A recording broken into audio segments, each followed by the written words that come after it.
Hello everyone, in this video I will show you how to fix screenshot not showing in iPhone 17 Pro Max. So let's start the video. First of all, go to app library. Now here click on creativity folder.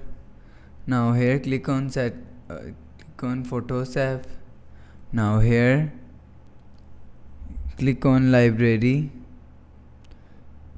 Now here you will see click on this icon. Now here click on view options. Now here click on screenshots.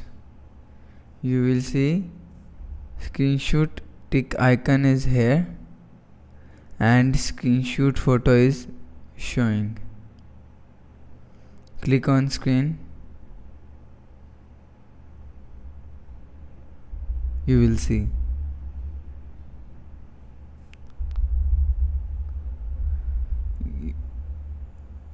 You will see screenshot photo is showing.